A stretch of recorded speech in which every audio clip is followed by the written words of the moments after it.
We begin in Syria, where large crowds have gathered in the capital Damascus to mark 1 year since the fall of Bashar al-Assad.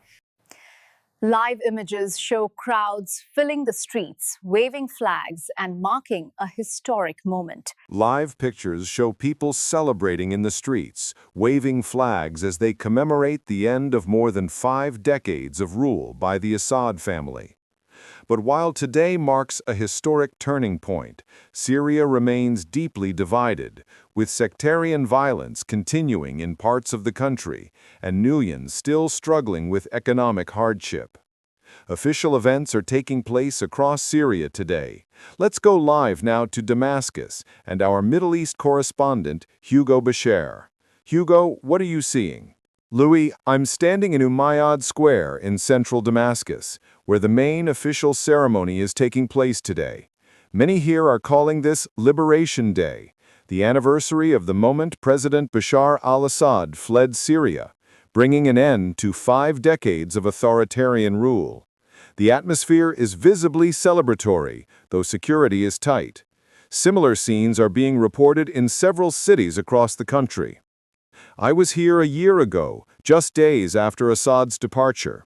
At that time, people spoke openly of years spent living in fear, of repression, imprisonment, and loss. Many described an overwhelming sense of relief and freedom. 1 year on, that optimism is still present, but it is now mixed with reality. Syria is facing severe economic strain, with unemployment rising and living costs soaring. Large-scale reconstruction has barely begun, and vast areas remain in ruins after 13 years of civil war. Minority communities continue to express fear about their future. Hundreds have died in sectarian violence this year alone. Critics argue the new leadership has yet to prove it can be fully transparent and inclusive. Despite this, many Syrians say they are prepared to give the government time. International engagement is increasing, and last month, Syria's new president, Ahmed al-Bashar, met U.S. President Donald Trump in Washington, where long-standing sanctions were lifted. Diplomats warn that if this transition fails, Syria risks sliding back into instability and violence. Hugo, thank you.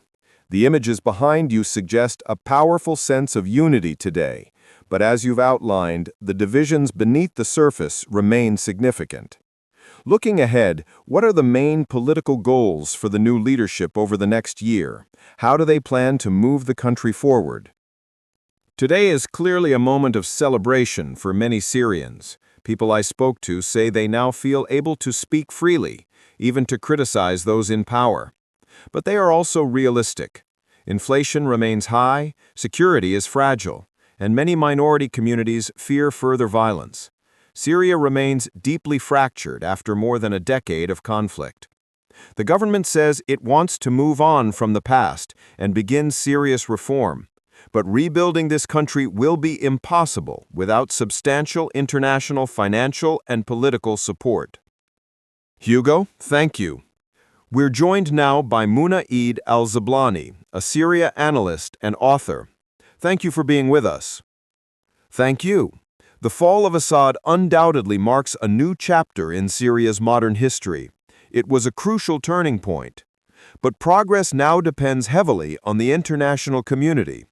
Syria faces overlapping crises, economic collapse, security concerns, questions of national identity, and deep social divisions. Many long-suppressed issues are now coming to the surface. You've mentioned international support. What does that mean in practical terms? Aid, investment, or political backing? Primarily political backing. While Western countries speak of support, in practice, they continue to back rival groups inside Syria, particularly Kurdish forces in the northeast. That weakens the authority of the central government and risks prolonging division. If global powers want stability, they must fully support a unified Syrian state. Although sanctions have technically been lifted, the economy remains in a severe crisis. Inflation is high, poverty is widespread, and without true economic recovery, social tensions will continue. In the long term, Only economic stability can truly heal these divisions.